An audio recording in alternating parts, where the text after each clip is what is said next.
अब इसका इफेक्ट ये भी होगा कि संभल की वक्फ की प्रॉपर्टी नहीं रहेगी। मैं डायरेक्ट चैलेंज कर रहा हूं भारत के प्रधानमंत्री को कि आप, मेरा सवाल आपसे है,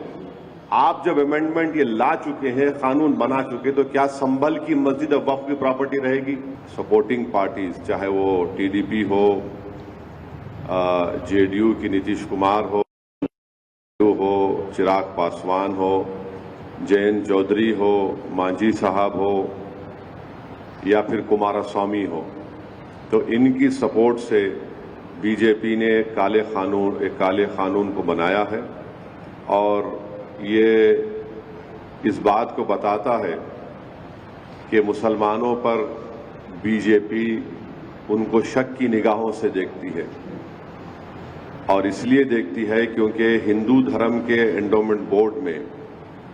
जैन धर्म के एंडोमेंट बोर्ड में, सिख धर्म के एंडोमेंट बोर्ड में यहां पर सिर्फ उन्हीं के मजहब का मानने वाला उसका मेंबर बन सकता है। इन धर्म के बोर्डों में लिमिटेशन एक्ट अप्लाई नहीं होता। इन धर्मों में बाय यूसेज वो उस धर्म की प्रॉपर्टी बन सकती है और इन धर्म के बोर्डों में दूसरे धर्म के मानने वाला भी उनको अपनी प्रॉपर्टी दे सकता है। ये तमाम चीजें इस अमेंडमेंट बिल के जरिए नरेंद्र मोदी की सरकार ने मुसलमानों के इस धर्म के बोर्ड से छीन ली है। हम हमारे इस देश के हिंदू भाइयों को बताना चाहेंगे, सिख भाइयों को बताना चाहेंगे और हमारे जैन भाइयों को बताना चाहेंगे कि जब आप अपने धर्म के बोर्ड में सिर्फ अपने ही धर्म के मानने वालों को मेंबर बना सकते हैं और दूसरे धर्म का नहीं बन सकता है, तो कैसे मुस्लिम धर्म का ये वक्फ बोर्ड, जो एक प्योर रिलीजियस इंस्टीट्यूशन है वक्फ बोर्ड, उसमें कैसे मोदी सरकार दूसरे धर्म के लोगों को मैंडेटरी 2 लोगों को बनाने का एक प्रोविजन रखती है। और जब आपके पास लिमिटेशन एक्ट अप्लाई नहीं होता है,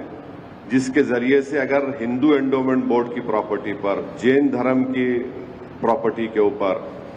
गुरुद्वारा प्रबंधक कमेटी की प्रॉपर्टी के ऊपर अगर कोई नाजायज कब्जा करता है तो उसको आप कभी भी निकाल सकते हैं। वो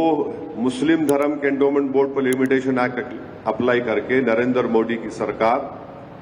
एंक्रोचर को मालिक बनाना चाह रही है एडवर्स पोजेशन की बुनियाद पर। और फिर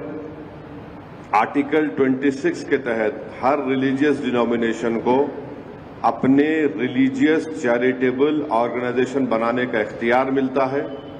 उसको एडमिनिस्टर करने का इख्तियार मिलता है और मूवेबल और इमूवेबल प्रॉपर्टीज को हासिल करने का इख्तियार मिलता है।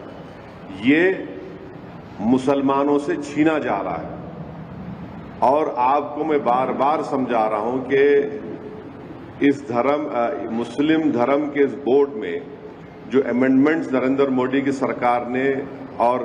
चंद्रबाबू नायडू, नीतीश कुमार, चिराग पासवान, जयंत चौधरी, मांझी साहब ने और कुमारस्वामी ने किया है, उसमें सेक्शन 3D आप पढ़िए। सेक्शन 3D को जब पार्लियामेंट में ये बिल डिबेट हो रहा था, उसको बुज़दिली से अमेंडमेंट को पेश किया गया और अमेंडमेंट क्या बोलता है कि जो भी मस्जिद, दरगाह, खानखा, आशुरखाने, इमाम बाड़े लॉजिकल ऑफ इंडिया के रहेंगे,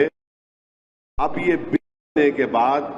उनका रजिस्टर एज ए वक्फ प्रॉपर्टी नहीं। अब आप मेरे को बताइए,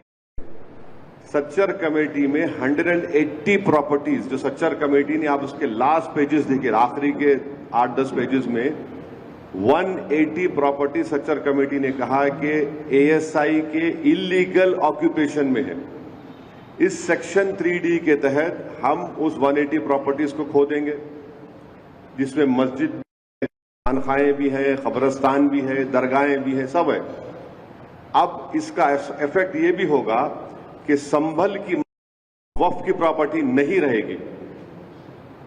मैं डायरेक्ट चैलेंज कर रहा हूं भारत के प्रधानमंत्री को कि आप, मेरा सवाल आपसे है, आप जब अमेंडमेंट ये ला चुके हैं, कानून बना चुके, तो क्या संभल की मस्जिद अब वक्फ की प्रॉपर्टी रहेगी? क्या ज्ञानवापी की मस्जिद वक्फ की प्रॉपर्टी कहलाएगी? क्या मथुरा की मस्जिद वक्फ की प्रॉपर्टी कहलाएगी?